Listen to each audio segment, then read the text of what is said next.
अच्छा, एक रात, जिस रात की चर्चा हमेशा होती है जब जब आरती का मैटर उठता है, ठीक है, तो उस रात में क्या हुआ था? क्या सच में आप लोगों ने छोटू को मारा था या फिर हाथ भी उठाया था? कुछ ऐसा कुछ हुआ था? जी नहीं, वो सब कुछ नहीं मुमकिन। आपने छुआ भी नहीं छुआ छोटू भी को? नहीं। चाचा तो आपके बेल से आरती तो बिल्कुल खुश नहीं है चाचा। वो बेटी बेटा वो अपना फर्ज निभा रहा है। माँ पिताजी गांव समाज के लोग अपना फर्ज रोल अदा करता है। आरती ने अब छोटू के भाई मनु से शादी कर ली है, तो इस शादी से आप खुश हैं? वो तो उनकी मर्जी रहा, जैसा कि हम लोगों को क्या दिक्कत। हम खुश हैं। और जेल से भी हमने चिट्ठी लिखा था कि बेटी तुमने जैसा कि अपने मनोपोली की तरह हम लोगों को जो कष्ट है वो हम भोग रहे हैं, लेकिन तुम जहाँ कहीं भी रहो खुश से रहो। सब कुछ ठीक हो जाएगा, आप लोगों को सजा नहीं मिलेगी या फिर जो भी इसके गुनाहगार होंगे उनको सजा मिलेगी। तो आने वाले समय में क्या आप दोनों परिवार का संबंध ठीक हो जाएगा? अभी भी हम ठीक है। आप मनु को अपना दामाद मानेंगे, आरती को अपनी बेटी मानेंगे? एकदम मानने के लिए हम तैयार हैं। तैयार हैं आप मानने उसके के लिए? दोनों के लिए एकदम, और सब बाल बच्चा गांव समाज का है, सब को जांग में बैठाने के लिए हम तैयार हैं। चाचा मत रोइए, भावुक मत होइए, हम सब आंसू पोंछिए। छोटू के पिता उमेश यादव आप पे हमेशा आरोप लगा रहे हैं। आप लोग एक समय में बहुत गहरे दोस्त भी थे और एक दोस्त आप पे आरोप लगा रहा है कि उनके बेटे को आपने मार दिया। आप क्या बोलिएगा? गांव समाज में एक दोस्त होता है, जैसे भगवान कृष्ण और सुदामा बना, वैसे ही दोस्त थे आप लोग। फॉर्मेलिटी को निभाया। लेकिन पे पहली बार हमारे साथ आरती के पिताजी हैं, जो इससे पहले मीडिया में कभी नहीं आए थे और फिलहाल इनको जेल से बेल मिली है। तो सबसे पहले ये बताइए कि कैसे हैं आप? मैं तो असमर्थ हूँ, मीडिया में विशेष बात करने के लिए नहीं चाहता हूँ। लेकिन आरती तो आप लोगों के बारे में खुल के बोलती है मीडिया में, और जब से आपको बेल मिली है आरती बोल रही है कि मुझे डर लग रहा है अपने पिता से कि अब वो मुझे ना मरवा दें। ऐसा तो आपके बेल से आरती तो बिल्कुल खुश नहीं है चाचा। वो बेटी बेटा वो अपना फर्ज निभा रहा है। माँ पिताजी गांव समाज के लोग अपना फर्ज रोल अदा करता है। बेटा बेटी कितनों माँ बाप को दुख देता है, तो माँ बाप कहता है जीवत जिंदा तो देखते हैं तो हृदय जुड़ा जाता है। अभी भी आप आरती के बारे में ऐसा बोल रहे हैं? आरती जितना एलिगेशन मेरे ऊपर लगा ले, मैं सहने के लिए तैयार हूँ, लेकिन भगवान से प्रार्थना करता हूँ कि उनको सुबुद्धि भगवान दे, इस तरह से हर बेटी को कलंकित न करे।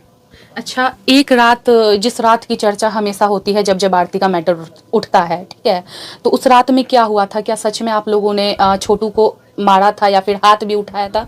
कुछ ऐसा कुछ हुआ था? जी नहीं, वो सब कुछ नहीं मुमकिन। आपने छुआ भी नहीं छुआ छोटू भी को? नहीं। क्या हुआ था, थोड़ा बताएंगे उसके बारे में? उस दिन 2 बजे रात में उन्होंने पकड़ाया, हल्ला हुआ चोर है डकैत है, बस गांव समाज के लोग टूटा। हम सोचे कि लपड़े थपड़े में इसको प्राण चला जाएगा, इसलिए उसको पकड़ करके घर में बंद किया। अब कैसे उनका हादसा हो गया, शरीर छूट गया, मुझको पता कुछ। अच्छा, आरती ने अब छोटू के भाई मनु से शादी कर ली है, तो इस शादी से आप खुश हैं? वो तो उनकी मर्जी रहा, जैसा कि हम लोगों को क्या दिक्कत। हम खुश हैं। और जेल से भी हमने चिट्ठी लिखा था कि बेटी तुमने जैसा कि अपने मनोपोली की तरह हम लोगों को जो कष्ट है वो हम भोग रहे हैं, लेकिन तुम जहाँ कहीं भी रहो खुश से रहो। ऐसा बात लिखा था आपने जेल में? जेल से भी हम चिट्ठी लिखा। अच्छा, और अभी भी कह रहे हैं कि तुम हमारे लोगों के नौ पर जो आरोप लगा रही हो, वह तो तुम्हारी बुद्धि की कामना है कि इतना साल भर जेल को खिपाया, गलाया, सुखाया, चिंता की मुद्रा में अग्नि में जलाया। अभी भी तुम्हारा तसल्ली नहीं है, तो मेरा जो भी बचा हुआ है तुम ले लो, उस राज पर जाओ, उस घर में बसो। हम लोग इस घर को छोड़ करके भी कहीं जीवन बिता लेंगे। कहने का मतलब है शांति से जीने दो। शांति से जियो और जीने दो। तुम लेने के लिए सब कुछ चाहती हो तो तुम ले सकती हो। अच्छा, आप लोगों को उम्मीद था कि आरती ऐसी हो सकती है? उसका नेचर क्या, मतलब हमेशा से ऐसा ही था आप लोगों के प्रति? जी नहीं, एकदम नहीं। उसको तो ये बेटा से भी हम विशेष प्यार बेटी को दे रहे थे। आरती को आपने आजादी दी थी? आजादी थी। और गरीब घर के हल चलाने वाले आदमी थे, खेती करने वाले आदमी थे, लेकिन उसका जीवन हमने सोचा कि किसी तरह से मजदूरी कर करके भी इनको शिक्षित करें और आज़ादी दिला कर करके सर्विस जॉब में जाएं, और अपना जीवन अच्छा से बितावे, मतलब आरती के करियर को आप बनाना चाहते करियर को बनाने के हैं। उमेश यादव आप पे हमेशा आरोप लगा रहे हैं, आप लोग एक समय में बहुत गहरे दोस्त भी थे और एक दोस्त आप पे आरोप लगा रहा है कि उनके बेटे को आपने मार दिया, आप क्या बोलिएगा?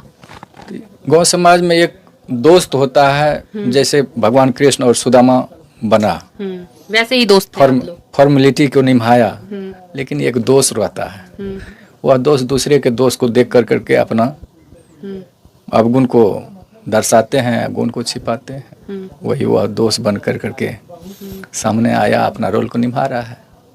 अच्छा, जब सब कुछ ठीक हो जाएगा, आप लोगों को सजा नहीं मिलेगी या फिर जो भी इसके गुनाहगार होंगे उनको सजा मिलेगी, तो आने वाले समय में क्या आप दोनों परिवार का संबंध ठीक हो जाएगा? अभी भी आप मनु को अपना दामाद मानेंगे, आरती को अपनी बेटी मानेंगे? एकदम मानने के लिए हम तैयार हैं। तैयार हैं आप मानने उसके के लिए? दोनों के लिए एकदम, और सब बाल बच्चा गांव समाज का है, सब को जांग में बैठाने के लिए हम तैयार हैं। चाचा मत रोइए, भावुक मत होइए, हम सब आंसू पोंछिए। तो इनकी स्थिति काफ़ी ज़्यादा भावुक है और बोलते बोलते इनके आंखों में आंसू आ जा रहा है, क्योंकि आरती के बारे में जब भी ये चर्चा करते हैं काफ़ी दुखी हो जाते हैं। तो सर, कैसे आपने इनको बेल दिलवाया और क्या लगता है इस केस के बारे में? बेल के बारे में तो बहुत सारी बातें हैं। सवाल ये है कि अभी ये जो सामाजिक पहलू पर जो ये चर्चाएं फिर से होने लगी है, हम लोग चाह नहीं रहे थे कि मीडिया में ये सब बातें आए, लेकिन एक तरफा वो बयान देने लगी, मनगढ़ंत फिर से वो साजिश करने लगी, तो मुझे लगा कि इनको भी अपना पक्ष रखना चाहिए।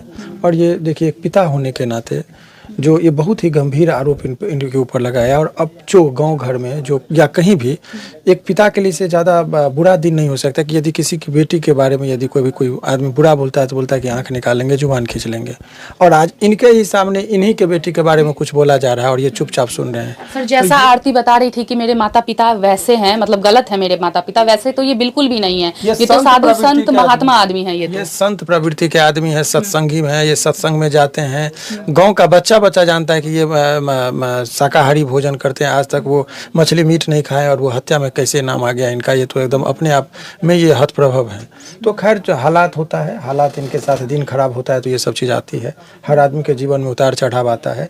तो अभी वो कोई भी चीख ले, चिल्ला ले, सत्य परेशान होता है, लेकिन अंत तक जीत होती है। सर, अब आरती क्यों परेशान हो गई जब ये इन लोगों को बेल मिली है? उनका बुद्धि पर कंट्रोल नहीं रहा, मैनिपुलेट कर दिया जाता है, सम्मोहित कर दिया जाता है, बहुत सारी चीज़ें होती है। नहीं तो अपना ही औलाद अपने ही माँ बाप के खिलाफ बोलने पर कैसे ये कर सकता है। लेकिन ये जो परिस्थिति इनके साथ हुई है, इनके साथ जो परिस्थिति है, उस परिस्थिति से आप यदि आप देखेंगे तो आपको ये लगेगा, मेरे कहने का मतलब कि जो भी परिस्थिति इनके साथ हुआ है वो बहुत ही दर्दनाक है।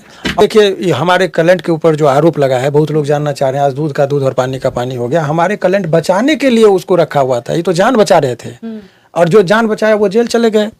अभी उस दिन पूरा मॉब जब रात में 2 बजे में हल्ला हुआ, चोर चोर चोर, स्वाभाविक है किसी के घर में पूरा गांव के लोग लाठी डंडा लेके जमा हो गए। चोर के आवाज पर गांव में पुलिस थोड़े होता है, समाज का लोग ही रक्षक होता है। सभी समाज के लोग दौड़े, तो लपड़ थप्पड़ जब मारने लगा, चोर चोर का आवाज आया, तब लोग ये देखे कि अरे ये तो लड़का को जानते थे, सीधे के कि कुछ हादसा मेरे घर में हो जाएगा। गार्जियन की तरफ से जो एक मैच्योर डिसीजन होता है, उन्होंने लिया कि ये कुछ हादसा हो जाएगा, तो उन्होंने रूम में उसको बंद कर दिया। रूम में बंद कर देने के बाद ये भी पूरा गाँव समाज में पंचायती का बात होने लगा। ये पंचों से बात कर रहे हैं, लड़का को माँ बाप को फोन किया जा रहा है, मामा सब सभी लोग आपस में बात कर रहे हैं। तब तक बल्कि इन्होंने जान बचाई, जान बचाया। इन्होंने दूध का व्यवस्था किया कि दूध पिला दो, दवा के लिए कुछ बोला कि लड़का नर्वस है तो डॉक्टर को बुलाया गया, दवा दिया।